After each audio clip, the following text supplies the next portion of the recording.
All right. Hello, everyone. Welcome. Hope everybody has had a good week. I want to talk to you today about the process of assessment, which is something that you need to get a lot more in-depth into if you become a more advanced level of practitioner, but it's a good thing to know at any level, some basic principles and practices of assessment. And basically assessment is figuring out what is going on with somebody so that you can figure out what to do about it. So in conventional medicine, there is this term diagnosis that is widely used. I don't really use the term diagnosis in my practice. Some herbalists do, but in my tradition of herbal medicine, that's not really how we view things. Diagnosis is a Greek word, and the gnosis part means knowing, and the dia is like an intensifier. So it means like just knowing or absolutely knowing, something along those lines. And normally this would be kind of, well, outside of the realm of medicine, this might be kind of classified in the realm of spiritual gifts or psychic powers or something like that, the ability to just know something or know it for sure, or have certain knowledge of something. Really what you have when you're working with somebody is a working hypothesis that could turn out to be wrong. So we end up with a lot of what should be paradoxically called incorrect diagnoses, which the fact that it's incorrect means that it wasn't ever a diagnosis in the first place. Not really. So I don't use the term diagnosis. I view it as being a little bit superstitious or unscientific, in fact. And I talk about assessment instead, which is just kind of using your rational faculties to make an educated guess or an educated understanding, working paradigm that you're working from about what is going on in a person's body. And I would think of that, rather than being in terms of a specific named disease entity, as being about what structures and functions in someone's body need help, what organs or groups of organs or types of tissue might need strengthening, might need regulating, what processes might need regulating or improving, that sort of thing. So we talk about, for instance, supporting the kidneys, or supporting the liver, or protecting the skin, or relieving pain. And these are all structural and functional statements about what a therapeutic substance is doing. Often in the larger culture, this is expressed through a metaphor that has to do with violence. Like we would say something, fights germs, or that it, fights diabetes or something like that. And it's not really, there's not any actual fighting going on in the way we would normally understand the term at a large scale level. It's just, perhaps there are forces working against each other. Perhaps there are even microorganisms that are being killed, but it's not really what we would typically think of as a fight. It's more like changing the terrain, more like changing the environment to support or take away the support from some particular function or structure or process that's going on. So the process of assessment is a very involved thing, and you can be looking for certain patterns. I mean, when somebody comes to me, I do a full intake. When somebody comes here into the clinic, I do a full intake, get all their health history, get a bunch of information about them, and try and figure out exactly what is likely to be going on with them. And if I'm in more of a first aid type situation, or more just working with things at home, it's often not that formal, and it's often not that involved. And the number one most important tool at any level that you're practicing at for finding out what is wrong with a person is having them tell you. And when possible, that's what you want to go with, because a lot of the time people know what's going on with them. They might have ideas about why it's going on that might not turn out to be correct, but they should be able to like give you some information if they're a person who's capable of speech and that sort of thing, give you some information about what's going on with them, what they're experiencing that makes them feel like they need help. So asking somebody, you know, what do you need help with? What's going on with you? Why are you here to see me? That sort of thing can really be a great first step, and sometimes the only step. Sometimes somebody will say something really simple like, I skinned my knee. And you can be like, okay, I know what to do with a skinned knee. Or they could say something like, you know, have this rash on my arm and I don't know what it is. And then maybe you will know what it is, or maybe you won't know what it is. And maybe you'll have some things you can do about it, regardless of what it is, that might help it to feel better. So a lot of it really comes down to communication. Now, some people obviously are not as able to communicate as other people.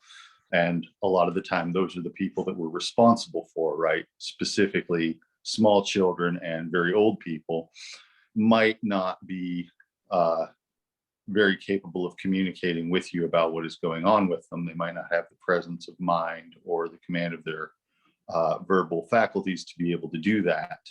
And so sometimes, you know, you have to do other things. I find with small children, especially, that telling them to point their finger where something is wrong is a really good tool for assessment. That's highly underrated, you know, so because somebody can kind of direct you to where the problem is, and you can sort of observe, try to figure it out from there. So that's all kind of obvious. It's all maybe stuff you would have thought of on your own or have experienced on your own previously. But I just mean to say that whatever techniques for assessment that you may learn in the future, always keep that in mind as being the more foundational piece. Is communicate with the person who's asking for your help about why they need your help and what's going on with them. So beyond that, there are a couple of good things to notice, to look for, and to notice when you're trying to figure out what is going on with someone. Now, previously we talked about inflammation and about the physical, observable characteristics of inflammation, of redness or lividity, where the color is more intense in an inflamed area, heat and swelling, and pain. Pain is not observable to you, the practitioner, but it's observable to the person who has it. Sometimes you might be able to tell by the way someone is acting that they're in pain. But so if somebody is saying, for instance, that they're having pain in their knee, I might look to see if there's a lot of inflammation in the knee by seeing to feel if it is swollen, especially as compared to the other knee, seeing if it's hot, that sort of thing. And that would give me some idea about whether the pain is an ongoing process of inflammation or whether it's something else, for instance.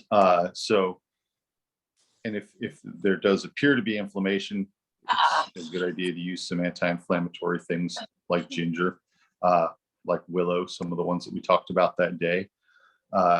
And if it's not obviously a matter of inflammation, then maybe there are some other things that are good for pain, more specifically, maybe some things for nerves, like skull cap, that would help with that, in addition to whatever's going on, regardless of whether or not there's inflammation. So that's an example of differentiating between two possible scenarios that could be giving rise to the same set of symptoms. You could also look for something like displacement. Is anything out of place? You don't see a lot of that But sometimes, especially with hand injuries and foot injuries, sometimes a finger or a toe is kind of skewed out of place. And that's a different situation than if it were just a matter of inflammation. So that's something that you might look at. There are also lots of different ways that inflammation can present on the skin that can give you ideas about what different underlying sources may be. So looking at how the inflammation is presenting itself, if there's inflammation, is one way that you could look at that. Contact dermatitis is a really good example. If somebody has like a rash in the shape of their shirt, there's a good chance there's something like laundry chemicals, detergent, fabric softener, or something like that they're having a contact reaction to. And so then you have to kind of try and figure out which substance that is and eliminate it from the process. So, observation of things like that is really important, is really, kind of surface level, obviously, but is an important part of the process of assessment.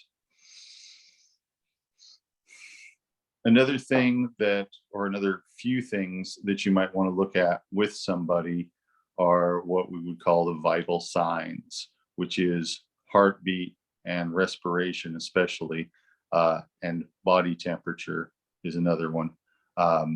So these are all things that you can measure, how fast they're breathing, how fast their heart's beating, and whether they're running a fever.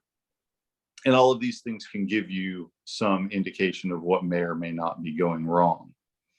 So a great example of that would be the fact that allergies and a bacterial sinus infection can look exactly the same, except that you don't really get fevers with allergies, hardly ever. Sometimes you can have a fever that's not from an infection, but usually fevers are from infections. So if somebody's running an elevated temperature, then that lets you know that it's that instead of the other thing. Whereas with allergies, you can have all the same congestion, the same feeling of being run down, and coughing, sneezing, whatever can go with both of them, because all of those symptoms are just inflammation of the mucous membranes in the upper airways and in the sinuses. And that can happen from either cause, but you won't get a fever from allergies, generally speaking, almost ever. So that's a reason why you might want to look at that. Now, traditional medicine, traditional healing systems, traditional medical systems from all around the world use pulses in different ways. And some of them are really elaborate. Sometimes there's things like Chinese pulse diagnosis or Ayurvedic pulse diagnosis, where the pulse is being felt at different points and given different attributes based on those points, which are all meant to reference some part of the body, some function of the body, and so forth. And there are people who can determine a lot from those things, from the complex presentation of the pulse. Here in Lexington, we used to have an herbalist. She was an old woman when I was a teenager who did a single finger pulse diagnosis, where she would put her finger on the side of someone's neck and feel their pulse and kind of make pronouncements from that. And I never was able to really determine whether this was more along the lines of a psychic divination or whether it was more along the lines of something that she was actually basing on an observed quality that she was able to feel. I never learned enough about how she did it. And as far as I know, nobody else does that. She was from a long line of herbalists, but no, she didn't really teach anybody what she knew. She didn't have anybody in the family to pass it on to, and didn't really want to pass it on to anyone outside of her family. So whatever she knew has gone with her. But and I think that's often the case, too often the case with traditional knowledge in modern times. But yeah, I was never really able to determine whether it was something that that anyone could have learned to do, or whether it was something that only she could do or whatever. But there were a lot of people who, you know, took the assessments that she gave them and asked their doctors about it and got other kind of verification through more modern means and things like that. A lot of people seem to feel like she really was able to help them figure out what was going on with their bodies in ways that are kind of, you know, mysterious to me. And there's a lot of that in the world. There are a lot of people who do things that are, you know, maybe purely divinatory or spiritual or something like that. And I don't profess any understanding of whether or how well that works. I've definitely seen it work, and I've definitely seen it go wrong for people. But the larger point is that there are a lot of different systems out there for doing clinical assessment. You know, everything from high-tech diagnostic imaging to, you know, casting oracles and things like that. And all of these things are still in use in the world right now. So it would be wrong to mistake this for something that people used to do or that used to be a practice. It's all still around. Not all of it, but very many different forms of things like that are still around. And you may encounter people using them. And I think it's important not to discount that kind of information, but I have never felt like I could rely on it either. So, you know, if somebody comes to me saying that, you know, a faith healer told them that they have a particular condition, I'm still going to do an assessment that is not based on that. And if I come to the same conclusion, then great. And if I don't come to the same conclusion, then, you know, I'm going to be more inclined to trust the conclusion that I came to because I know how I got there. So that's something to consider. A lot of the time people have sort of ideas about what's going on with them that are above and beyond their actual lived experience with what's going on with them. You know, so sometimes people will have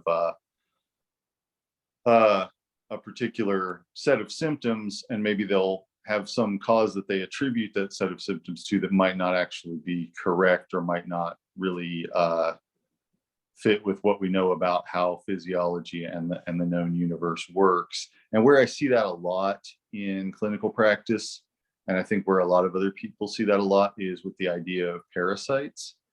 There are a lot of people who have kind of alternative health paradigms that are based around parasites causing a wide variety of illnesses that they're not necessarily traditionally understood to be associated with. And for me, I think parasites are usually secondary in otherwise healthy adults. So I think that's, you know, a lot of the time they're very common. There are all kinds of parasites in the world, and people come in contact with them, and sometimes they set up shop in a person's body.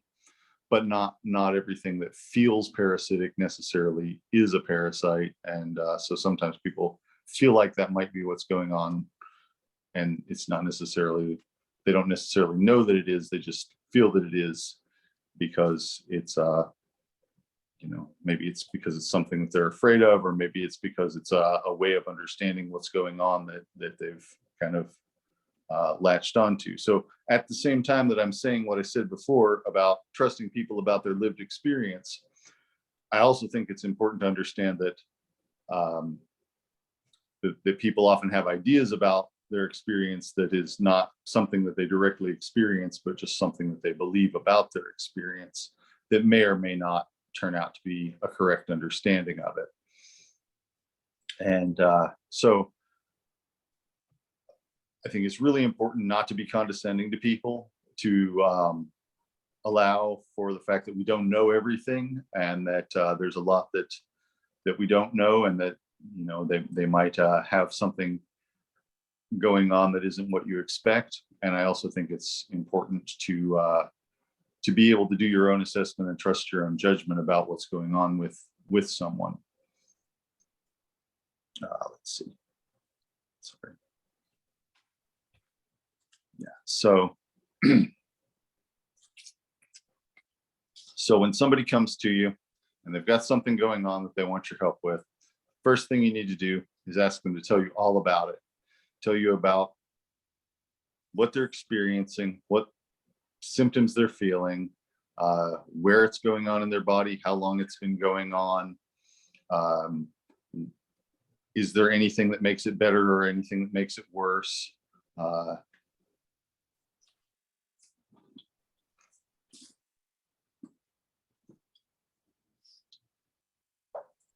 And that's a good starting place for figuring out what is going on. And all along when I'm doing this process, I'm trying to find out what structures and functions in the body are involved. And that does require that you understand some about anatomy and physiology, especially if it's a more unusual thing. Now, if somebody's saying like, say they're saying that they feel nauseous, they feel nauseated. And you can ask them about why that's going on. They probably have a pretty good idea of why it's going on most of the time. Maybe it's like, I ate something that didn't agree with me, or they just woke up feeling that way and they're not sure why. So with that particular example, I would say, does it get better or worse if you eat a little bit of something?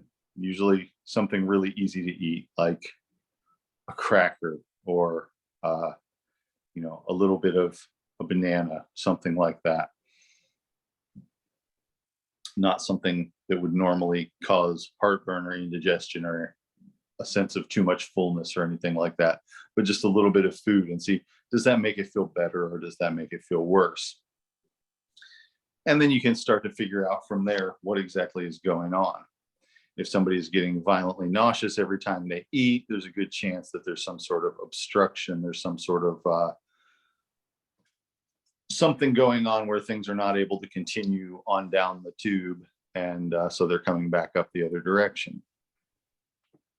Sometimes if they feel a lot better, it can be because their blood sugar is getting off while they sleep or while they're doing something. And so you can look at what's going on with the endocrine system and try and figure that out. So, it's really always you're looking at what systems and tissues and structures and organs are involved. And you're looking at, out of that set of things and out of the situations that can possibly go wrong with that set of things, what is the most likely one to match the scenario that you have in front of you. So if somebody's got a really bad headache, one of the first things you want to do is, okay, that's pain, so we can give you something for pain. But at the same time, you want to figure out, did something bring on this headache? And if it's, oh, well, I've been drinking a lot of alcohol and now I have a headache, then, you know what to do. Rehydrate the person and try and get them not to drink anymore for a little while. See if it balances things out while also treating the pain itself. If it's something like, that it was triggered by something, smells, light, things like that, then it's often a neurological situation where neurons are overactive, so you want to calm them down. If it's from a sensory stimulus, then usually the answer, besides just treating the pain, is to give them something that's going to calm their nervous system. If there's muscle tension involved, which you can often feel that somebody's, if somebody's having a headache, but you press on the muscles of the back of their neck and that makes it feel a little bit more relieved, then there's a muscle tension aspect of it. And so something that is a muscle relaxing agent can often help. Someone trying to ask them? Sorry, heard some camera cut or microphone cut on and off for a moment there. So in that situation, there are a lot of verbs that would work in a wide variety of situations. So for example, skull cap is a muscle relaxer, and it's also calming to the nerves. And if you give that to somebody, it might help with a tension headache, and it might help with a migraine as well. At least it will shorten the duration of it. And of course, with either of those things, you want to give them something for pain. And there's a good chance the skull cap will make them fall asleep and then sleep it off. So it might, if it's very severe, you can give enough of it that they'll sleep through it. So sometimes you can sort of do what I call a shotgun remedy, which is like kind of a scattered approach that has a variety of not too strong, well-tolerated remedies that would work for multiple different things. I really like to use an extract, not an essential oil. This is very critical that you understand. I don't mean essential oil here, but an extract of wintergreen, which is a forest plant here that contains methyl salicylate. It's a anti-inflammatory. I like to use that along with skullcap for a lot of headaches. And of course, when somebody comes in to see me, I'm compounding things a little differently for everybody. But those are two ingredients that I might frequently use in a headache. One is the wintergreens for the pain. The skullcap is for either the nerve stimulation or the muscle tension. And of course, those don't exist in isolation from each other necessarily. Somebody could see maybe they'd be looking at their computer screen for too long and have some eye strain and also some muscle tension, or so they might have also muscle tension as a result of the pain in their head, because sometimes when people are in pain they tense up, and that can make the pain worse and it can make it go on for a really long time. So it's not necessarily to be assumed that it's always one thing or the other. It's often a combination or a vicious cycle of the two things perpetuating each other and making each other worse. So a distributed approach where you've got some things that would work if it's multiple different possible scenarios is an acceptable answer, especially because the herbs that we're talking about in here and that we're working with are generally herbs that are really well tolerated and things that you're not going to cause a lot of harm by getting too much of.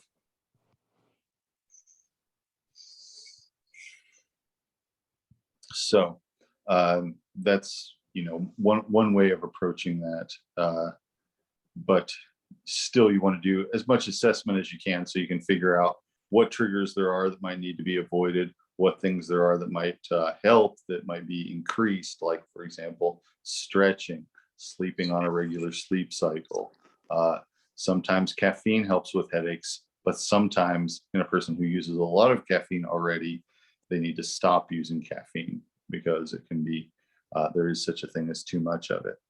So, with that scenario, you would want to differentiate what's going on in the person's lifestyle and in their habits that might be making things worse, and how might you approach that. Now, with a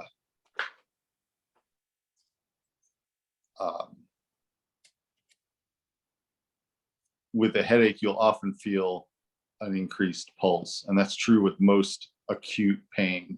It's not typically true with chronic pain. If somebody's got knee joints that are just achy all the time, that's usually not going to make their pulse go fast. But if someone has just hurt themselves, it's almost always going to make their pulse go fast. And that too is something that doesn't always exist in isolation from each other. Somebody can have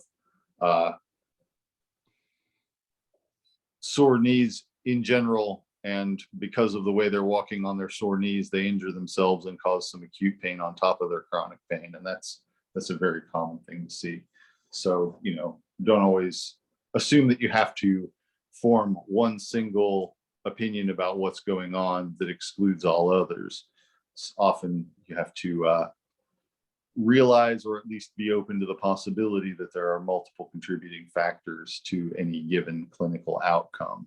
And I think that is a fact that is really critically lost on a lot of practitioners, both conventional and alternative, that sometimes a clinical scenario is not just a result of one thing, It's a result of the interaction with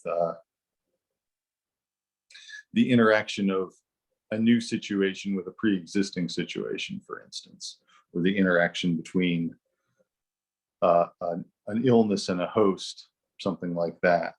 So there's a lot to think about as far as that goes.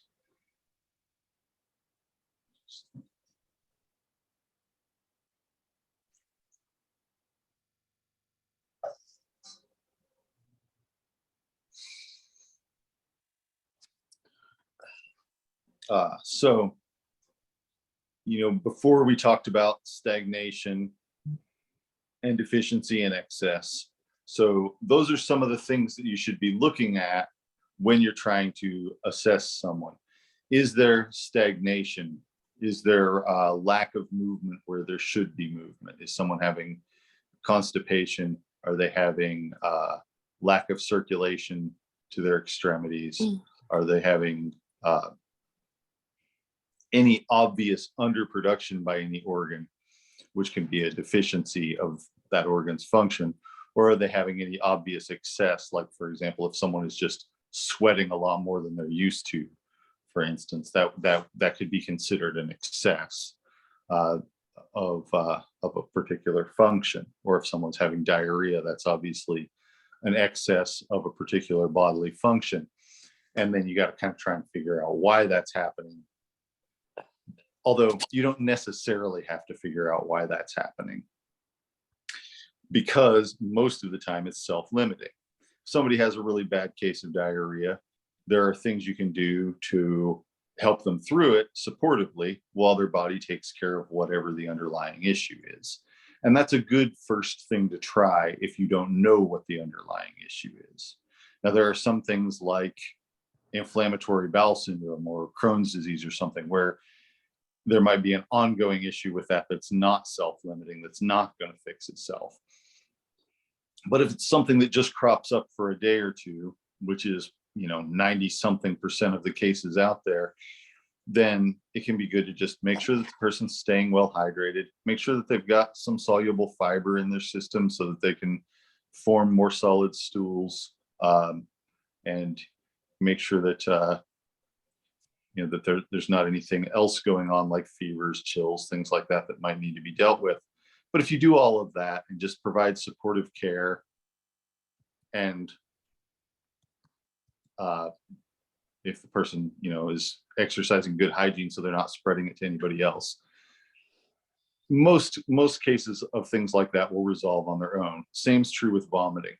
A lot of the time, especially if somebody is especially with kids in school or with people who have traveled and been around a lot of people and been exposed to a lot of new germs and stuff like that, sometimes people just get nauseous and start throwing up. And if it goes on for a day, that's not necessarily a big deal. If they're not in any kind of excruciating pain, or if it's not real extreme, they just kind of feel nauseous for the day, and then the next day they feel better. That's great. That's happened to everybody. That's something that most people experience from time to time. And so you don't necessarily have to collect specimens and rush them to the lab and figure out exactly what bacteria or virus is responsible or anything like that. Often it's enough to say, okay, here is an excessive or a more than usual action of the digestive system, of the excretory system, and we just need to protect and provide some supportive care and let the immune system take care of it, let the body take care of it on its own. So a lot of the time, especially as a home herbalist or an herbalist working with a small group of people, what you really need to be good at is supportive care. And it's more often the case that you're going to just kind of help someone through a short-term thing than necessarily have to figure out the complexities of a chronic situation. Hang on just a second.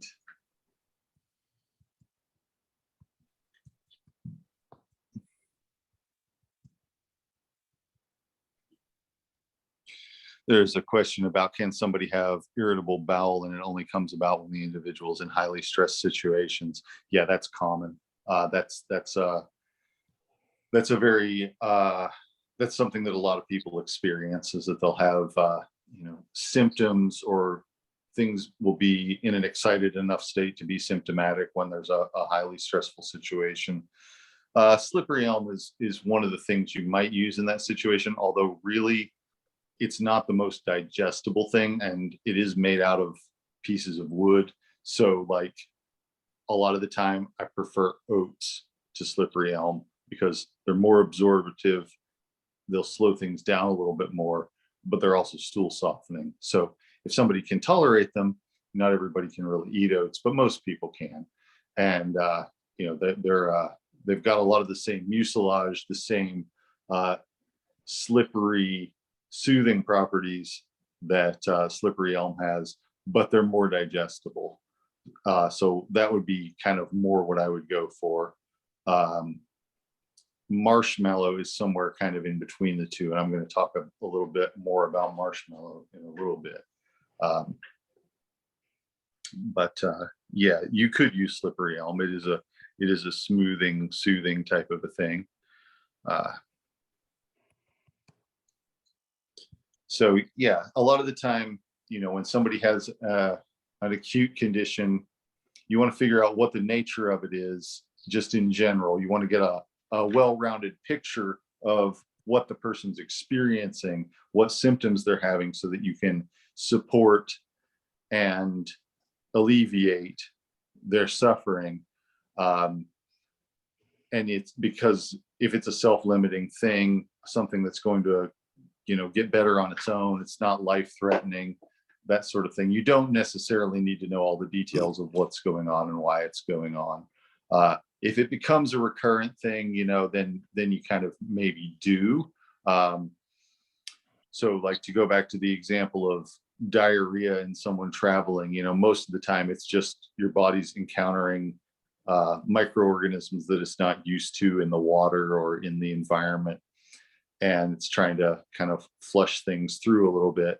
But now if you really got some bad water that had something like Giardia parasites in it, or amoebas, and you got amoebic dysentery, for one thing, it would be very severe most of the time. But more importantly, because the severity is still just a matter of treating the person supportively, but more importantly, there would be an ongoing process where it's recurring and recurring. And then you kind of have to say, okay, this has gone on for more than a day or two. So we need to do something else about it. You might need to figure out why it's going on at that point. So if somebody's nauseous for a day, throw up a few times or whatever, that's okay. If they're much better the next day and then it's all gone the day after that, that's fine. You don't really have to worry about it. But if it's something where day after day is not necessarily getting any better, then you have to try and do some deeper assessment and figure out what's going on. And in the case of Giardia or amoebas, it's not necessarily something you're going to be able to, unless you have a microscope and you know what you're looking for, you're not necessarily going to be able to make that sort of assessment on your own. Although it is possible to give somebody something that very broadly works on the digestive system to get rid of that sort of thing. So when I was traveling, I carried around a flask of tincture of wormwood, basically absinthe. And I would take a small amount of that after I drank water, especially if it was water from a stream or something like that. And I drank from streams that I know were not necessarily the cleanest water, but it was what was available, and managed to never get sick just by taking a little bit of antibacterial and antiparasitic stuff prophylactically. In people that I've worked with who had those conditions and they were more ingrained, it takes doing that and then also doing something milder for a longer period of time to in between the acute phases to try and get everything back to normal. So when you're working with somebody who's sick and you're hoping that they're going to get better on their own and you're just going to do some supportive care for them, then you would really expect things to get better as time goes on. There may be, one day where somebody's just a little bit sick, and then a day where it peaks, and then a couple days where it gets better and better, and that's normal. But if it's going back and forth without there being a lot of obvious forward progress, then that's bad. That's something that might, require some outside help, or that might require at least something other than supportive care. And then there's also the fact it's important to be aware that just because today is better than yesterday, that's not a trend. You need it to go on for a couple days for it to be a trend. If today is better than yesterday, and then tomorrow is even better than that, that's more like a trend. If today's better than yesterday, so far that's like just kind of maybe, or if 1 hour is better than the previous couple of hours, that's just maybe, a good moment, a good period of time. And those can happen intermittently in the course of a lot of situations. So it's, important to realize that what you want is trends of improvement, not just moments of improvement. And also that it's really important to realize that, most minor to moderate things are going to take care of themselves if you just provide the right supportive care and the right relief from the suffering of what's going on, from the discomfort, be it pain or excessive bodily fluids being discharged or what have you.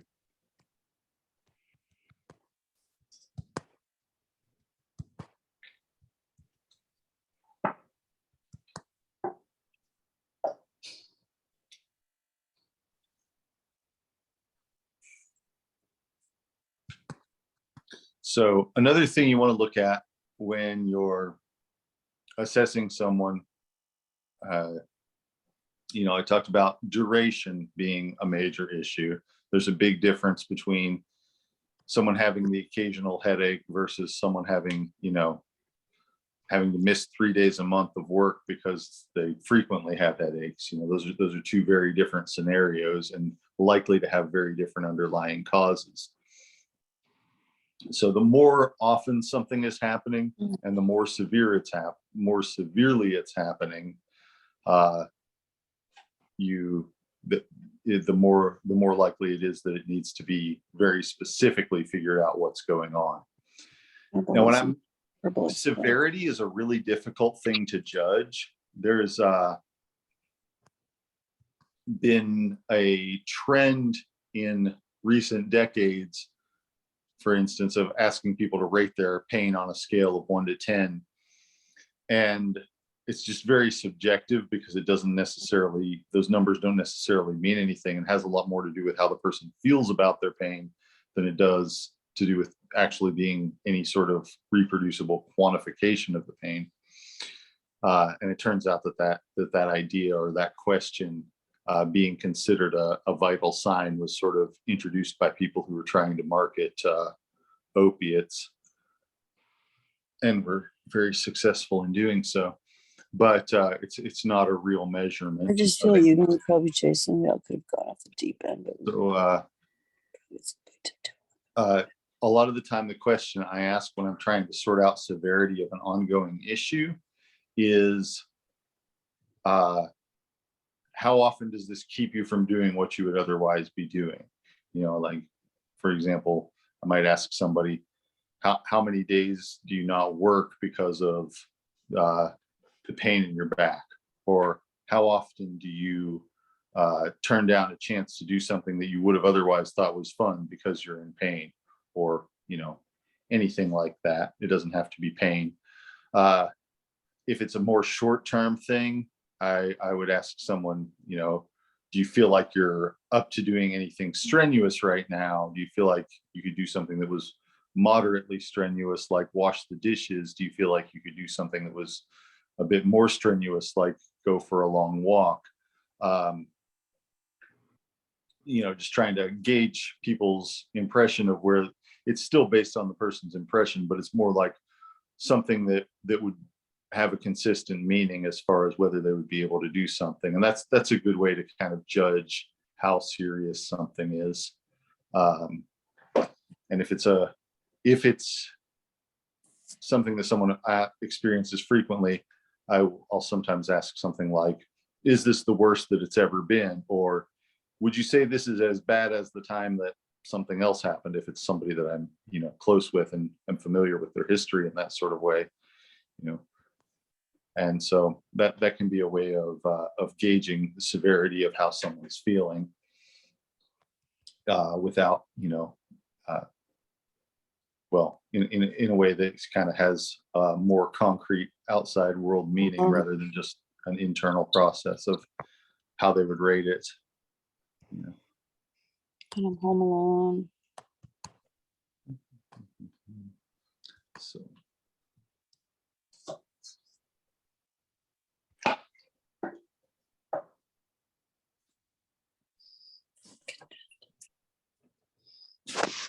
So, yeah, basically when you're assessing, you want to figure out what part of the body is involved, what kinds of tissues might be involved in that part of the body. And that can be a difficult thing to sort out. For instance, if someone's leg hurts, someone falls and hurts their leg, it's not necessarily very easily to tell whether they've broken a bone, damaged soft tissue, or both. I mean, you can often tell that they've harmed soft tissue, and you can tell that the bone is broken if there's displacement, or the bone is dislocated or broken if there's parts where there shouldn't be, or parts that aren't where they are supposed to be. But that can be a very difficult thing to assess at home, especially if you're not used to it. And so a lot of the time, if someone has hurt their leg, for instance, what I'll do is try and relieve soft tissue pain and see what's left. So for instance, put some heat on the wound, give the person something anti-inflammatory and pain relieving, wait half an hour or so, and then see how it feels. And sometimes, quite often, it will feel a lot better, and not necessarily like it's still in a lot of pain if they try to put weight on it or something like that. If it's still bad after that, you might need to get it x-rayed and see if there's a fracture or something like that, or you might just need to stabilize it depending on the circumstances that you find yourself in, or recommend against overusing it, that sort of thing. So for me, that would often mean putting some of the wound salve that I described before on it and putting some heat over that, and maybe giving the person something to take internally that would help with pain.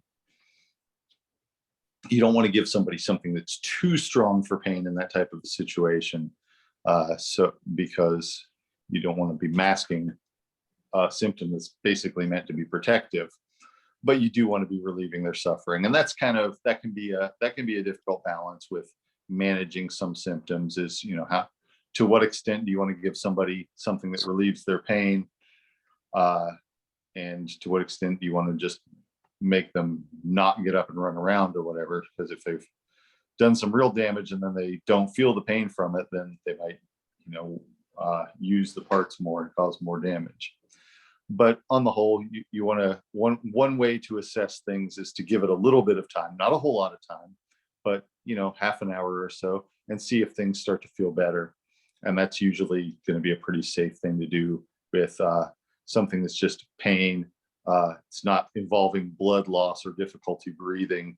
Then it's usually safe to give it a little bit of time and see if it's going to start to right itself, or start to feel better with a little bit of supportive treatment, like heat and anti-inflammatories and rest. So that's another way of assessing things, is to just give it some time and see how the body handles it.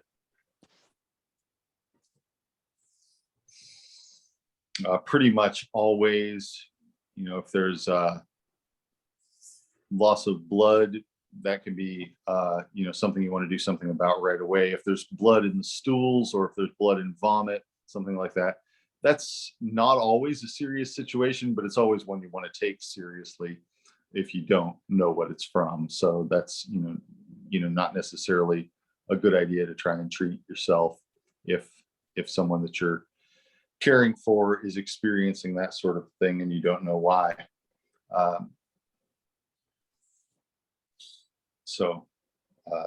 That's something to be aware of. Also, if there's anything that's involving any kind of loss of consciousness, then that's definitely something you don't want to wait around on. Somebody gets hit in the head and loses consciousness, they need to be, if at all possible, checked for damage, for bleeding in their brain or anything like that. So there are situations where you wouldn't want to just wait and see, but in most situations, most minor or possibly minor injuries, it's okay to wait a little bit of time and see what's going on.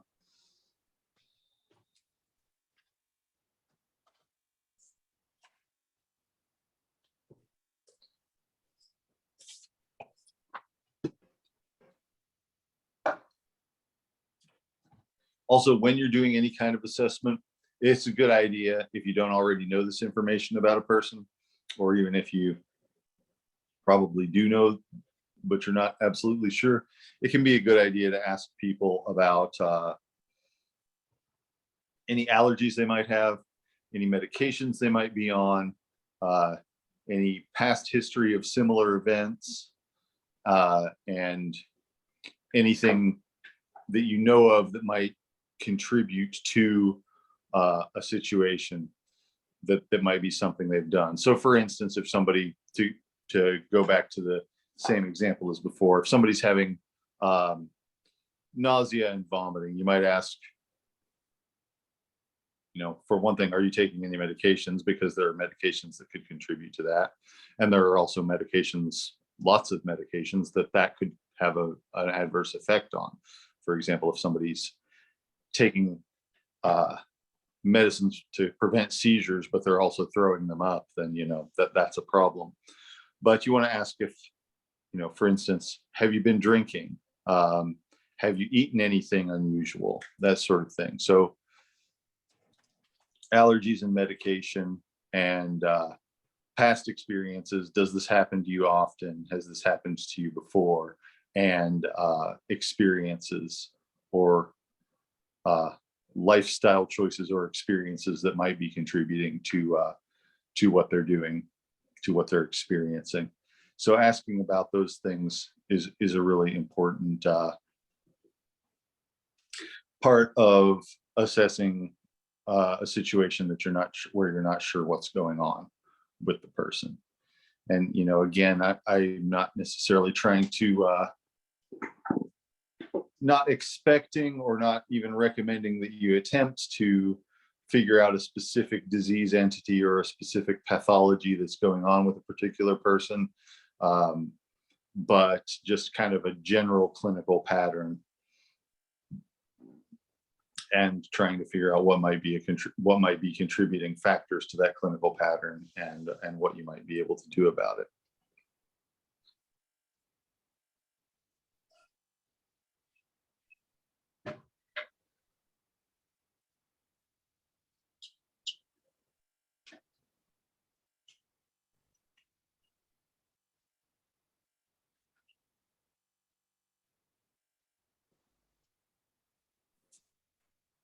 Okay,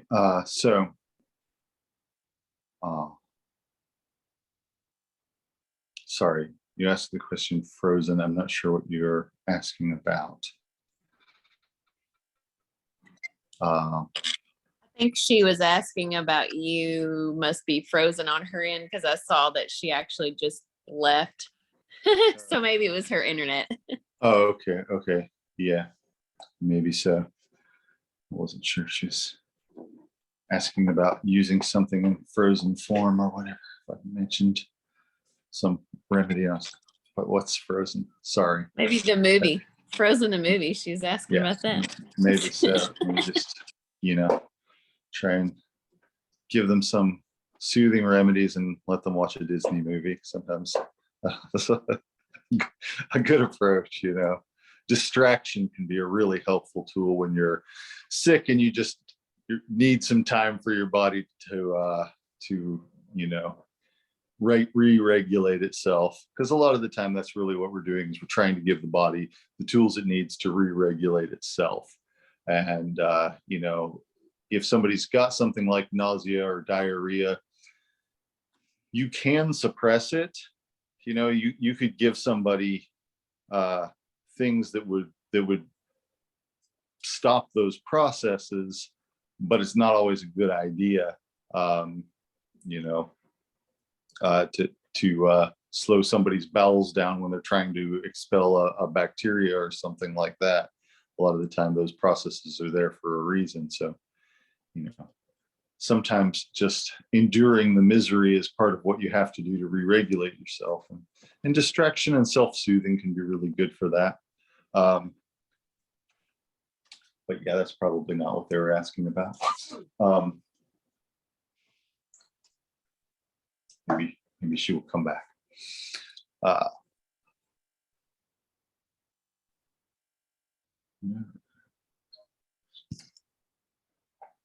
So next, I want to talk about a couple of different herbs. Does anybody have any questions about that piece before we go on? I have a question. I'm sorry, I didn't mean to interrupt. Go ahead. So as far as doing like assessment with people with like chronic diseases and coming up with like treatment plans for them, but also having to keep the treatment changing. So specifically, if you have a treatment plan for someone with something like cystinuria disease, like the kidney stone disease, and you treat them with something for a while, it's just supportive care. You can't cure that or anything, and then they become kind of not so much immune, but the treatment stops being as beneficial as it was before. And then you have to move on. Just how do you go about assessing things like that? So in a situation like that, I would be doing something that would be supporting the organs and systems involved. So in this case, I would probably be doing something like a combination of diuretic and anti-inflammatory herbs that work on the kidneys and urinary tract. So with that particular thing, for me, that's going to be often a combination of a lichen called deer moss, which contains some steroidal anti-inflammatories, some weak steroids, and some diuretics, and staghorn sumac, which contains some antioxidant anti-inflammatories and some sort of acid-based diuretics, some sour substances that act as diuretics. And that's going to help flush things out in the kidneys and just have increased kidney function. And also, decrease irritation in the kidneys, and hopefully prevent stones from building up, hopefully prevent the passageways from being inflamed to the point where they're small and closed. So that would be my strategy there. And if that's working for a while, maybe we continue it, for maybe indefinitely. But if the person starts experiencing some symptoms that suggest that it's not working anymore, or if they're getting routine lab work and that's suggesting that things aren't working as well as they had been, then a lot of the time I will change to different herbs, but keep the same strategy. In other words, I might still be trying to decrease inflammation, increase urinary output, but doing so with different substances that work on that. So maybe I would try nettle and marshmallow. I probably wouldn't actually try nettle and marshmallow in that situation, but those are two other herbs that might work for those types of functions. So a lot of the time it would be a matter of, okay, we've tried this for a while and now it's not seeming to work. let's try a different set of things with us for the same strategy, because the principle behind what we're trying to do hasn't necessarily changed. It's just that the outcome has changed. So maybe we try a slightly different set of substances to see if we can get things to improve like they were before. And that's often something you have to do with chronic conditions, and with some people much more than others. Some people, you put them on something and it works, and then it just keeps on working for years and decades. And then sometimes, something will work for a person for 6 months, and then you have to try something else, and that sort of thing. So, it just kind of depends on what the outcomes are. But usually I would have a variety of, and in the case of my apothecary, I try to have a really wide variety of different possible agents, different possible herbs that I can put towards the same strategies. I hope that makes sense. But as far as the assessment of it, I would usually be mostly either going by what the person is telling me that they're experiencing, or if they're getting lab work somewhere, then, maybe looking at that. Thank you very much. Yeah. So I am hoping that when we do the weekend intensive this winter, towards the end of the program, that I might have some specific assessment techniques that we can work on. Like, for example, maybe using a stethoscope. That can be a useful thing to do, but it does take some training. And without the training, it's not something that I feel like I could really easily train people on over Zoom. But in person, it's really, it's not that hard. And I mean, there are distance learning things for using a stethoscope that are already out there too, if you want to look any up. And stethoscope is a really handy tool to have once you know how to use it, once you know what to listen for, things like that, because you can not only hear the pulse, you can hear the different chambers of the heart beating and tell, what the rhythm of the heartbeat is like, and that sort of thing, in a way that can be really difficult or impossible to discern just by feeling the pulse. If anybody is interested in pursuing that, there's a kind of stethoscope called a Sprague Rappaport, which is it's about a $20 stethoscope, and it's almost as good as the ones that cost hundreds of dollars. I have one of the more expensive ones now, but I used that kind for a while, and it's it's almost as good. I'd say it's 90 or 95% as good as the more expensive ones that you can get, and it's relatively inexpensive. You can buy one for $10, but they're worthless. But if you get a good one for $20, it can be pretty good, pretty useful. But my hope is to have some more specific assessment. We'll talk more about assessment in this class too, and then hopefully have some more specific assessment related stuff at the weekend intensive, which I hope some of you will be able to make it to. But that will be towards the end of the class. So wanted to talk about a couple of different herbs that are kind of going on now, things that you might be able to go out in the fields and woods and stuff like that and find right now. And the first one is this stuff right here. This is passion flower. This is a tincture of passion flower. It's actually the vine, not just the flower. But this is a native vine in the eastern part of North America. Passiflora incarnata is the species. There are a lot of species of Passiflora out there, and they're not interchangeable medicinally. Necessarily. Some of them might be, but not generally speaking. So Passiflora incarnata, which is our main passion flower that grows around here, it's got a purple and white flower. It's a very striking Very distinctive looking flower. Everybody should look it up on Google Images if you're not familiar with it. And it grows in meadows. It's pretty common here in central Kentucky. Yeah, it's pretty common here in central Kentucky, and blooming now. Has been blooming for a while now and will continue blooming probably well into August.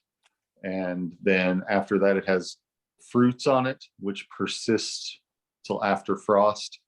The fruits are about the size of a lemon. It's got an external husk, and when you break it open, it has seeds that are coated in a little soft, sour, fleshy capsule. And that's the part that you eat, is the area around the seeds. You can eat the seeds too, they won't hurt you, but they're kind of crunchy. But it tastes, it's a little bit like eating a pomegranate, you know, you're just eating the little fleshy bits from inside of it. But it's when it's first getting ripe and the outside of it is green, they're sour and fleshy. Later on, the outside part of it turns yellowish or brownish, and they're kind of slimy inside or gelatinous inside. But it's very sweet and very sour, and you know, kind of I consider it a really nice flavor. It's something that when I was a kid, we would go out and pick blackberries at this time of year, and we'd often, you know, go out into abandoned pastures with 5-gallon buckets and bring home buckets of blackberries and freeze them. And that's often that was like kind of one of our main snacks for the year, was the blackberries we harvested in summer, frozen blackberries. But while we were out harvesting blackberries, we would often find passion fruits as well. So I'm not sure if it just tastes like my childhood, but my impression of it is that it tastes really good. And some people don't like it that much, though. Like anything, it has a very distinct flavor to it, or a very unusual combination of flavor and texture to it. The leaves of passion flower, of Passiflora incarnata, tend to be this 3-lobed leaf. It's kind of similar to the giant ragweed that is also growing in the same fields right now, but the giant ragweed is just a plant on a stem, on a stalk.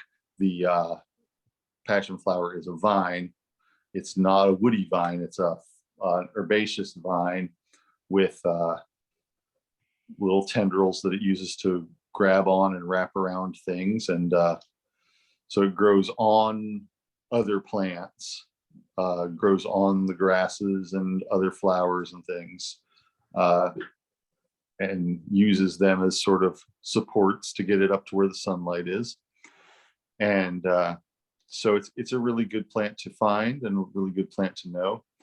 And like I said, it's blooming right now. You can find on the same vine some flowers and some fruits, but the flower, the leaf, and the vine are the part that is mainly used medicinally.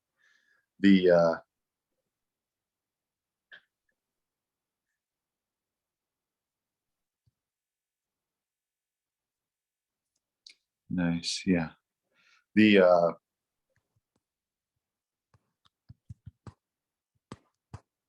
Yeah, so the leaves, vine, and flowers are the part that is used medicinally. And the main use for that is that it's calming. The seeds are slightly medicinal also. They're diuretic. They make people pee a little bit more. And there's some people have said that they have a mild aphrodisiac effect. They don't for me. I can't vouch for that at all from my own personal experience, but but there are people who have said that they do. So this tincture is made out of the leaf and vine and flower, and you don't really see much flower in it. When you harvest it, it's going to be mostly vine and leaves. And what I do with it is I just cut the vine close to the ground and take an entire vine here and there throughout the meadow. A lot of the time you'll find large amounts of them in the same meadow. There's a yellow one. You don't want the yellow one. You just want the purple one. And then lay them out to dry, and they dry up a lot. They lose a lot of their volume when they dry. So if you want to gather a pound of passion flower, if you want to have a pound of it when it's dried, you're probably going to need 6 or 7 pounds of it before it's dried, which is a lot. You don't really necessarily need that much of it. But it's a really nice sleep promoting herb. It's one of my favorite sleep promoting herbs for children. And it's really, I would say, by far my favorite sleep promoting herb for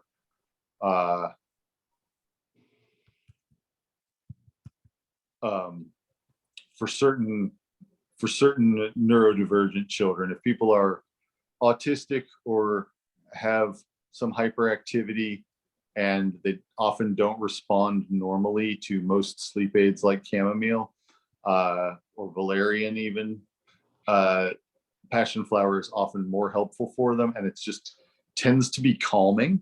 It doesn't tend to make people feel drowsy the next morning. So a lot of the time, if I have a situation where somebody's bringing a child to me because they have insomnia, and then the insomnia is interfering with their ability to go to school the next day, and they've tried them on melatonin, but that makes it hard to wake up the next morning, or they've tried them on diphenhydramine or something like that. I can't remember what the other one's called, but there's a couple of common sleep aids that are conventional medicines that are sometimes used for children, and they can cause drowsiness the next day. And passion flower rarely seems to do that. So it's one of my favorite things to use in that scenario. It's also good for anxiety, social or generalized anxiety.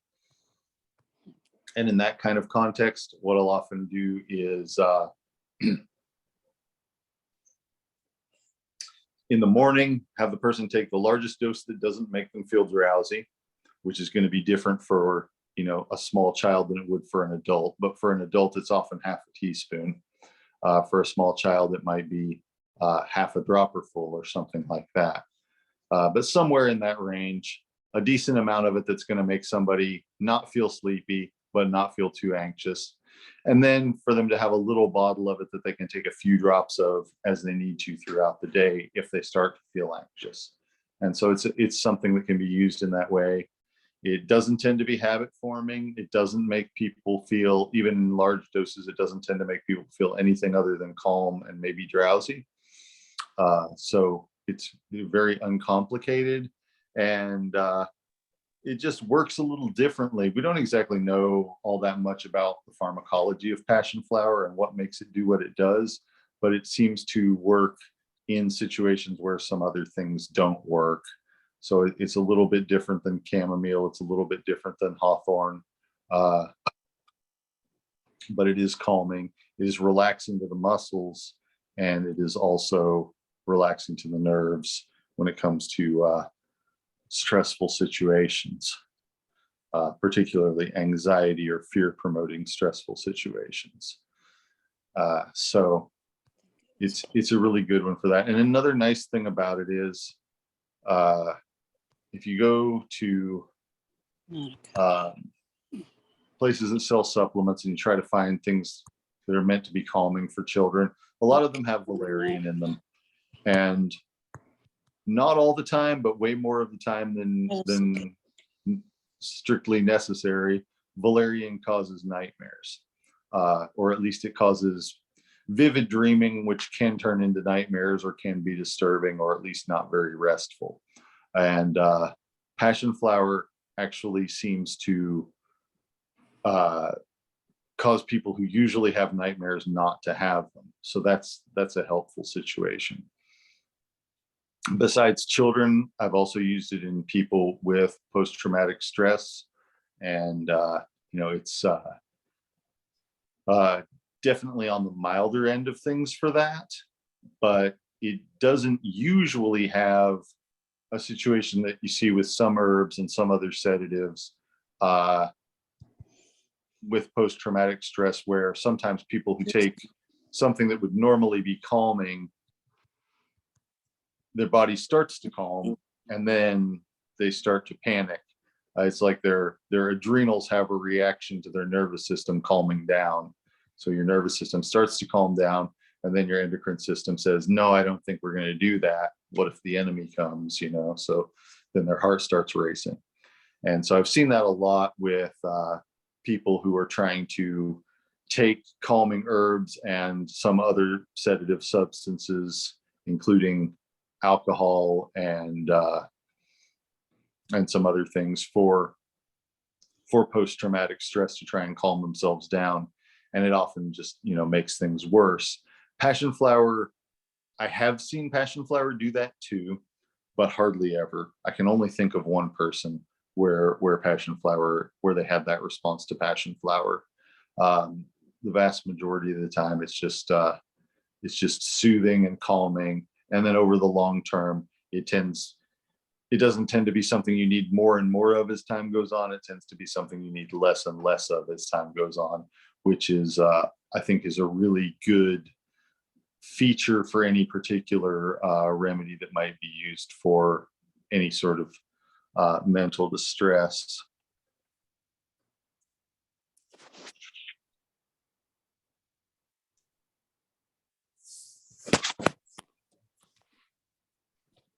Would I say passion flower is the best for PTSD anxiety?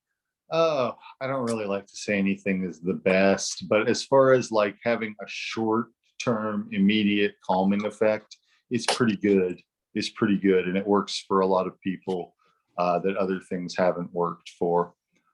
So that differs a lot from one person to the next, and it can be a kind of a complex condition that presents really differently in different people, because it's partly PTSD is partly an endocrine system thing. In other words, adrenal glands, circadian rhythms, sleep cycles, blood sugar, all of that, appetite. Those are all things that are part of the endocrine system that come into it. And then, of course, it's also part of the nervous system, which is going to be the thoughts and feelings that come up, and that memories, flashbacks, sometimes things like that are all part of the nervous system. So depending on what mix of endocrine system stuff and nervous system stuff things are going on, different things work for different people. But I always like to do stuff for both systems.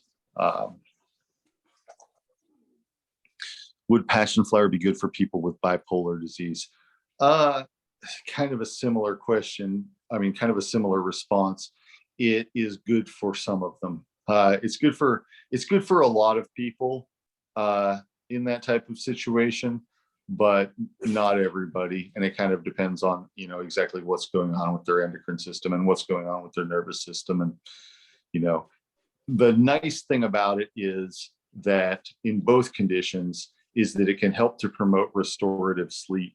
And that's often a thing that both bipolar people and people with PTSD are gravely missing, and which is kind of an absolute linchpin part of any strategy involving mental health. You cannot have good mental health if you're not getting a good night's sleep. So that's something that's a part of that giant jigsaw puzzle that it does tend to work really well on. There's also a suggestion from Kim saying she likes to juice the passion flower fruit and freeze it in ice trays. for a mild flavoring and sweetening. So that's a really creative way to use the fruit that I have not tried myself. It sounds interesting though, and I might give that a try. Could passion flower be used for animals with acute anxiety for thunderstorms or fireworks? Yes, that is definitely a situation to which I have put passion flower myself, and to which I know other people have as well. So that is something that it can do. Yeah, if you can get them to consume it. It's very vegetable-y flavored. It's let's see, how would I describe the smell and taste of it? It's I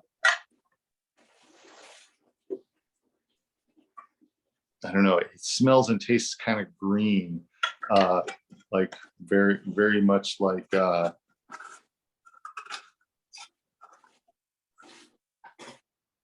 fresh leaves or fresh spinach, or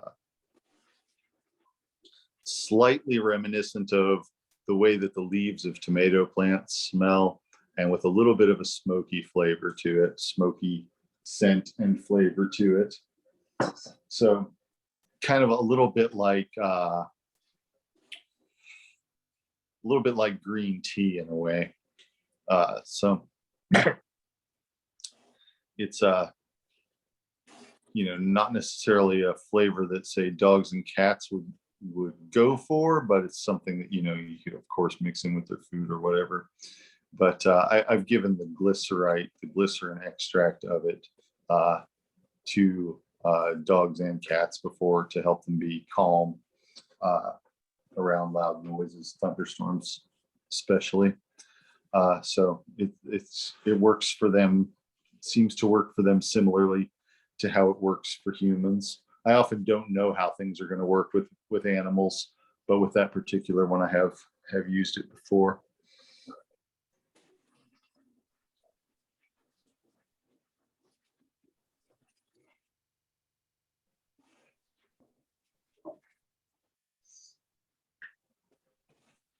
So yeah, when if you get a chance to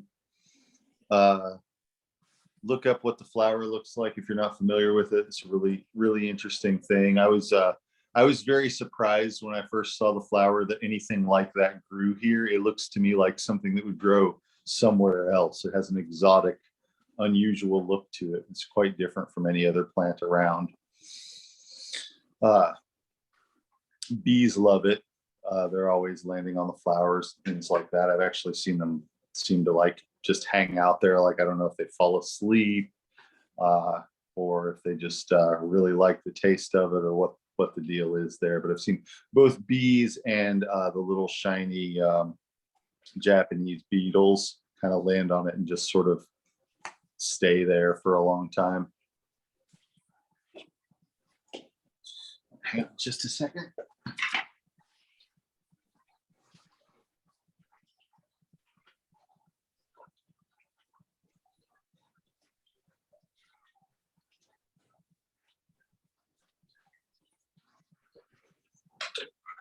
This next herb that I want to talk about is a marshmallow, Althea officinalis.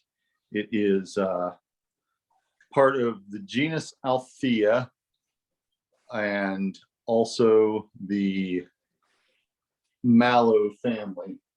And the genus Althea would also include hollyhocks, which are a common garden flower with very similar medicinal properties to what I'm about to describe. And the mallow family is actually a huge family of plants, but a lot of the mallow family plants have kind of slimy, soothing properties.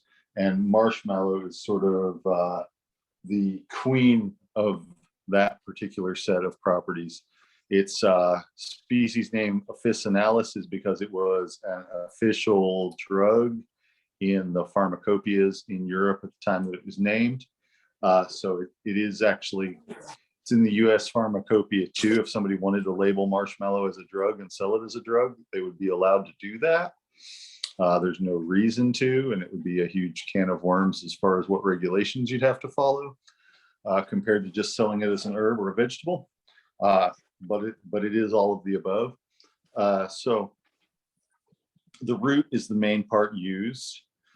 Part of the reason that the root is the main part used has to do with the fact that it keeps well rather than the fact that it's more medicinal. So if you have marshmallow growing in your garden, it's a perennial. It will grow in the same spot for years and years. And if you don't want to dig up the root, you don't have to. You can pick the leaves and use them, and they have a lot of the same stuff in them. And the stuff primarily is what are called polysaccharides, which are essentially just starches. They are long strings of sugar molecules tied together into a sort of a, you could think of it as like a net or a chain with side chains of sugar molecules that create, when they're mixed with water, they sort of create a lattice that contains the water and then the polysaccharides, and it creates a slimy substance that will form a protective layer and soothe just about any tissue that it comes in contact with. So marshmallow has especially been used for soothing the throat, the stomach, and the intestines.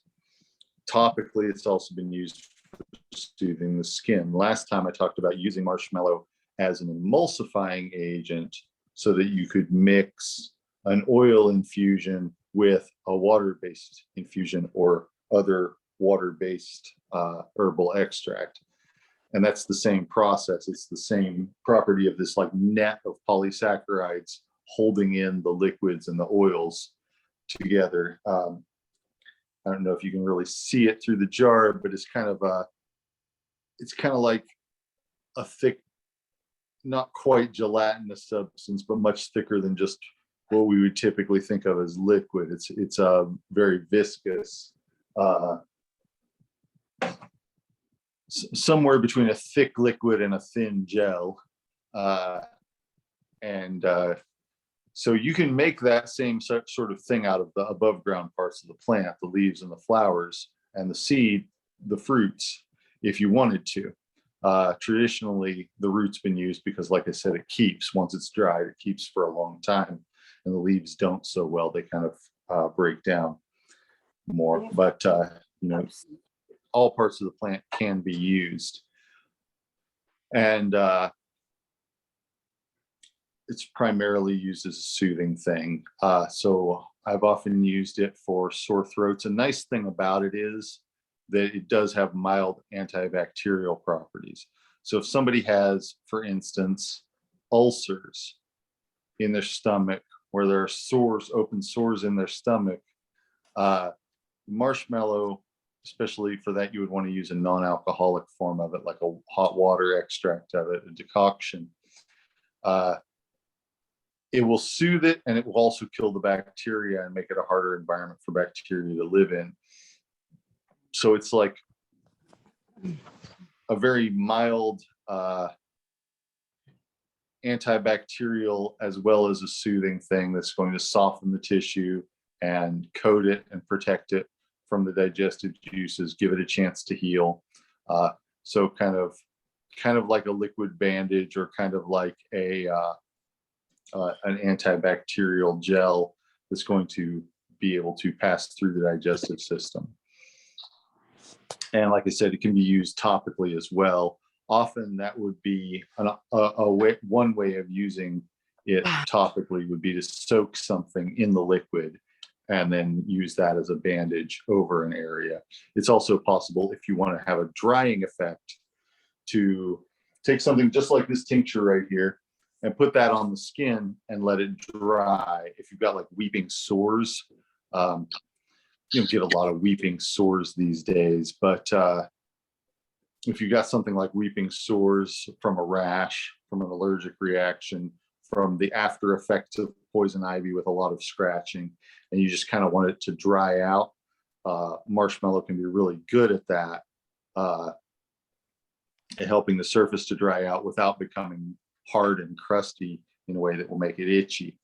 So it can like stop the weeping without causing more dryness and itchiness because it's holding in some moisture, but it's also wicking away moisture while it's doing it. And a couple years ago, I had somebody come to see me who had a tropical disease called yaws, which yaws is kind of like, it's kind of like syphilis, but it's not sexually transmitted, but you get sores all over your body. If we start seeing the monkeypox that's going around here in the clinic, I haven't seen any of it yet. I hope not to. But if I were to see it, this is the sort of thing, one of the things I might use if there were a lot of weeping sores. You know, if there were just a few places, I'd use something different.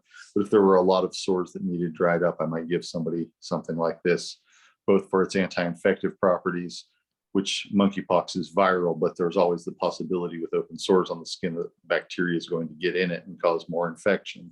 So it would help with that. And then it also helps symptomatically with tissue healing, skin healing, not scarring. It's really good for helping, for putting on an incision or any sort of injury, really. But I've used it a lot with surgical incisions as they're healing after they've healed over, but while there's still scar tissue there, you know, putting the marshmallow extract on it to sort of help keep it soft, keep it moist, and keep it free of bacteria. So it can be a really useful herb for that. Like I said, hollyhocks are a closely related plant that a lot of people grow in their gardens here. You can grow marshmallow here. I have some growing, it likes wet ground. I have some growing in an area where the rain runs off of my roof, right where the rain runs off my roof and falls on the ground, so that it gets quite a bit of moisture. And it's been there for about 8 or 9 years, and it's, you know, it hasn't really spread and it hasn't gotten any smaller either. It just kind of keeps coming up in the same spot. But naturally it grows in marshes, as the name suggests. So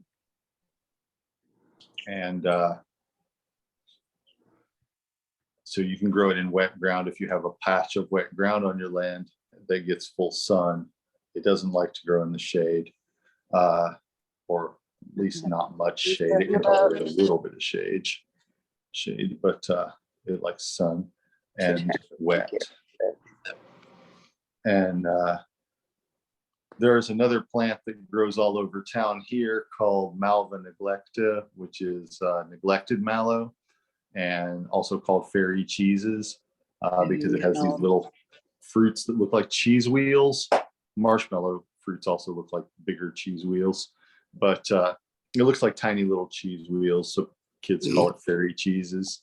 And they're edible. They taste almost the same as not having anything in your mouth. They like have an amazing lack of flavor, but they contain a lot of the same mucilage, and the roots of Malva neglecta contains, you know, very similar mucilaginous substances to what marshmallow does.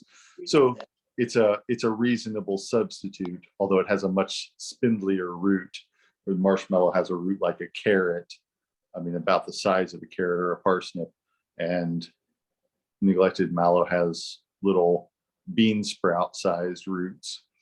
They're very skinny, so it's a lot harder to well, it takes a lot more plants to gather any given quantity of root. So you know, marshmallow is, the name is really familiar to everybody because of the candies, which were original, if you call those candy, I don't know, food sweet. Those were originally made by making a decoction of the root with sugar, melting sugar into the water, decocting the root in the water, and then whipping that to a froth, beating that to a froth until it will hold a peak, just like you would beat eggs, and then spooning it out onto something that it could dry on. And the result is more like a meringue than what we think of as a marshmallow now. But that's what the original marshmallows were made from. And the ones now are made with gelatin instead, which is a completely different, it's a very different substance. You know, it's a protein rather than a starch that's mixed with the sugar and the water and the air, fluffed with the air. So it's, you know, a very different, the ones that are made now don't have any of the flavor or any of the substance of the original root that gave it its name. But it's a fun project to make. I've made them a few times. That they're interesting little things. They were kind of a traditional candy where I grew up. They're much more like a candy. They're like harder and stiffer. But they were a traditional thing where I grew up that people would make sometimes. So I've made them a few times myself.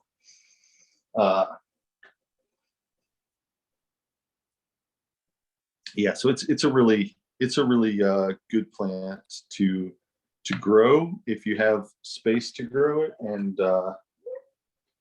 if you don't, it's often one that can be found commercially. You know, there are because it has such a long history of use, and because it was a lot of the time with plants that have some sort of plants that are part of a medical tradition in a scenario where the medical tradition was part of an empire are often very easy to find commercially. And marshmallow falls into that category because it's in the British pharmacopoeia and probably several others as well. So it was something that, you know, when people started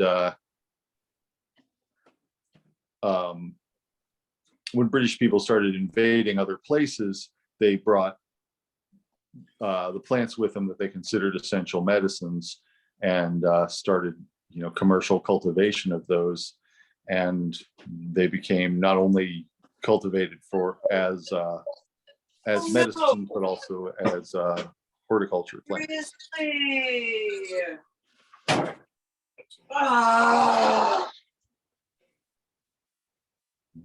Let's see what we got here. Yeah, I can write out a recipe for the candies and put that in the comments section, which I will try to get done in the next couple days. And it's pretty simple. You know, it's kind of, well, I say it's simple. It's kind of involved labor-wise, but it's like simple in terms of writing it out, simple in terms of the steps. But you know, it's a bit of a process, but it's a fun thing to do as a group project if you have a couple of people who want to do it with you or something like that. It's an interesting way to work with the plant and get to familiarize yourself with its unusual texture. If you are familiar with okra also has a lot of the same components in it, the same substances in it as marshmallow, and is also part of the same family. Although that family, like I said, is huge, and it also contains things like baobab trees and linden trees that are gigantic trees, and other members of the genus Althea, like the hollyhocks, and it also contains some other mallows, like Malva sylvestris and Malva neglecta, that are just kind of common garden herbs that have similar medicinal properties.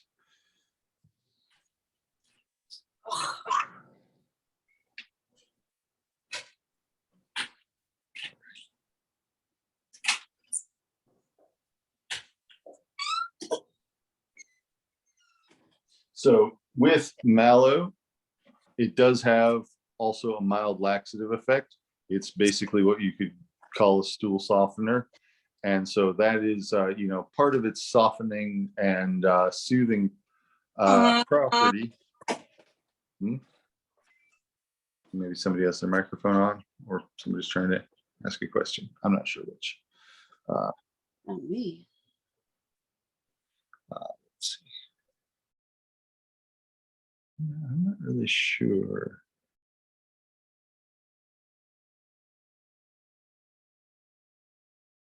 All right. So, yeah, so it can be used as a laxative, but in that case, it's like a mild fiber-based laxative. It's not something that's going to really, if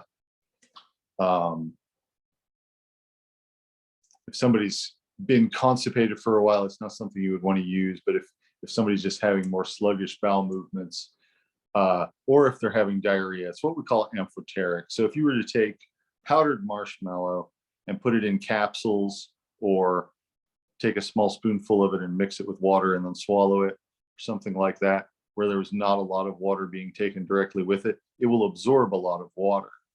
And so that's something you could do to slow down diarrhea and give it more solidity. Or it's something you could do to soften hard stools if somebody's having consistently hard stools. So that's another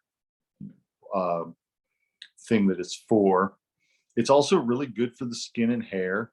If somebody's hair doesn't have much volume, or it's getting thin sometimes,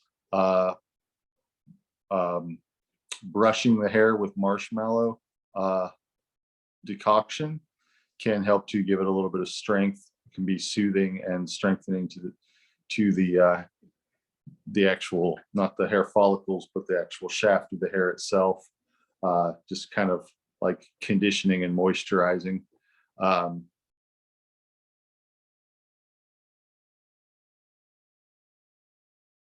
Let's see, hang on a second. So, okay, so how does something that softens the stool ease diarrhea? We often might think of those as being totally separate things, but really a lot of things do both. And we could call those amphoteric remedies, which means that basically they absorb a lot of water, is what they do. They contain things that absorb a lot of water. And like psyllium, the active ingredient in Metamucil, is true of it too. It's also true of oats, which I mentioned earlier. They'll absorb a lot of water, and as they absorb water, they become slimy. So if somebody has got a lot of water in their bowels, in their digestive tract, it's going to absorb a lot of that and turn it from liquid into something more solid. If everything is kind of hard and dry, they will absorb water into that system and soften it up. So they tend to like move it towards the neutral ground of being a slimy gelatinous mass, rather than being completely liquid or completely hard and solid. So it kind of does both. kind of moves it towards a middle ground, although it depends on how much water you take with it. Because if you take a whole lot of water along with it, it will tend to make things looser. And if you take less water with it, it will tend to make things drier. And in so doing, not only does it change the consistency of the stool, but it also changes the growing conditions inside the bowels. So if somebody has overgrowth of intestinal bacteria, which is a common thing that people experience when they have chronic constipation, and which is often results in bad breath. It results in gas and sometimes abdominal pain. So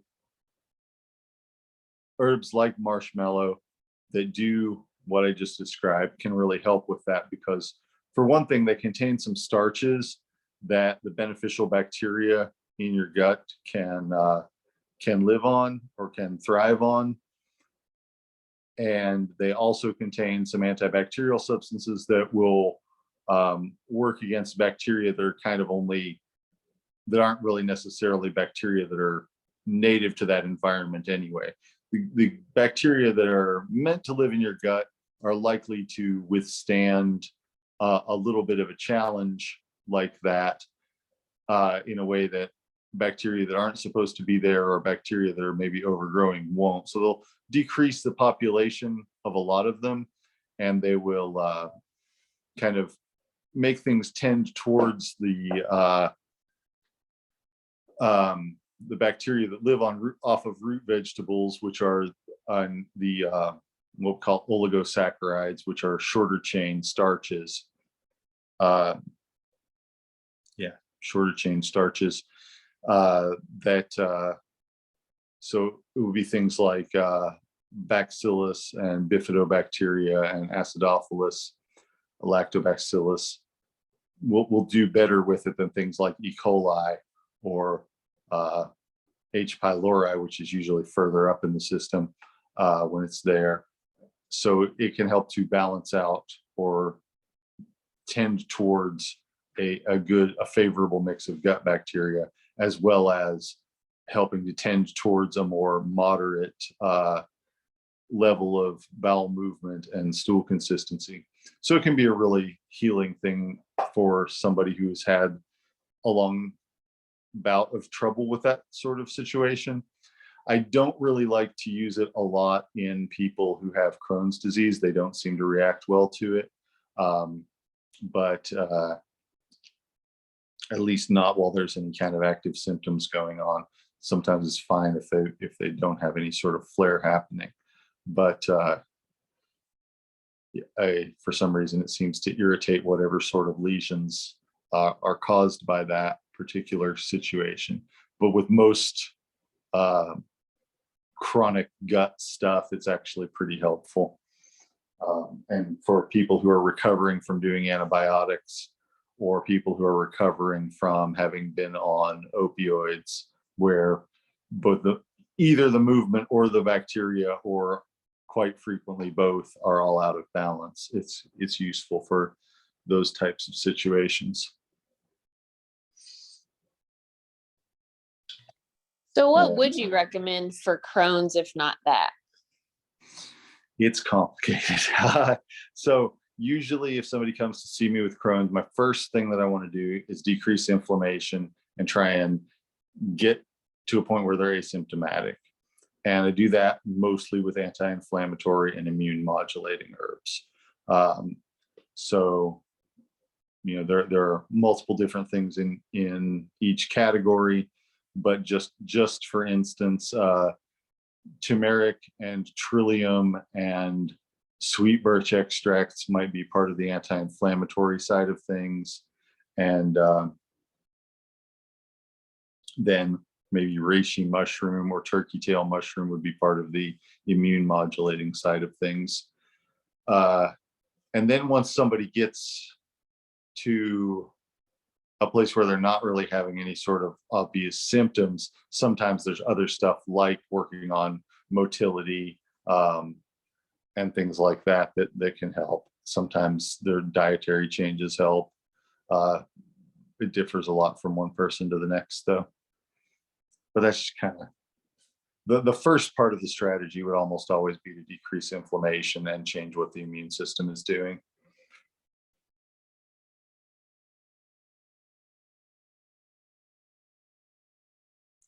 So the question is, can you use mushroom immune modulators with autoimmune disorders?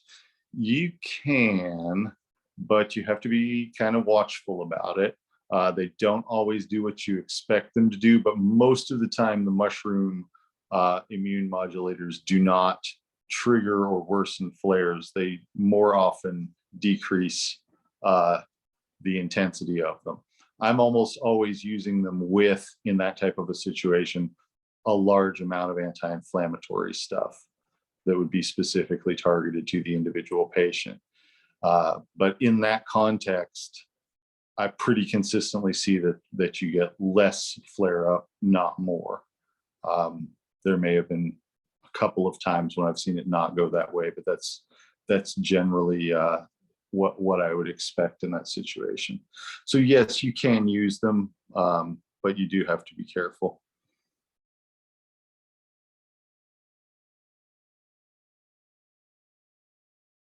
So is marshmallow appropriate for young children, and is there a way to prepare it for young children? Yeah, it is perfectly fine for young children, depending on how your young child reacts to different textures. Marshmallow tea can be perfectly decent, which is made by putting a little bit of marshmallow in some hot water, almost all the way cool.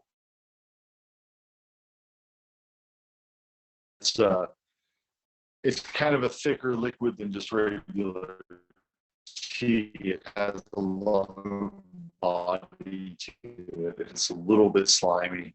It's kind of how they might respond to that. It's also possible to powder marshmallow by grinding it up fine in a mortar and pestle. And then when it's powdered, it can be added to food like applesauce, and it's not contexts. The flavor might be a little bit noticeable. I wouldn't like count on tricking anybody into taking it, which I always don't think is a good idea anyway, because it makes them not trust you if they notice you're doing it.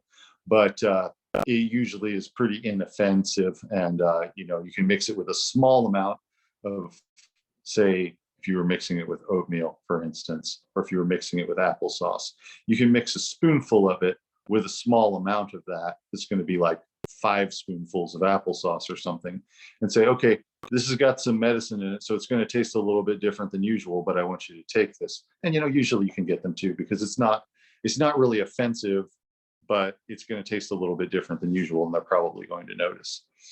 So either of those things, the first one of those strategies worked just fine for my first child, and the second one worked better for my second child, who is more sensitive about textures. So, you know, I gave it to both of my small children. And yeah, it's fine for them to take. It's a very safe herb. I would go so far as to call it a vegetable, but it is, you know, the texture is a little bit weird for some people if they're not used to that sort of thing. But you know, if you act like it's not weird, if you don't make it weird, a lot of the time kids will, you know, kind of accept things as they are. But it differs a lot. Some of them are really bothered by textures. So, but those are the two techniques that I've used that I've found to be helpful. You can also make it into the marshmallow candies too, which may or may not go better with them. I'm not sure. All right. Any other questions about that? So on August 6th, which is in a couple weeks, I want to try and do the next round of plant walk. I want to go to Dupree Nature Sanctuary, is where I'm planning on trying to do this in Garrett County. So it's a nice area. It's a bit of a walk, more of a walk, more of a strenuous walk than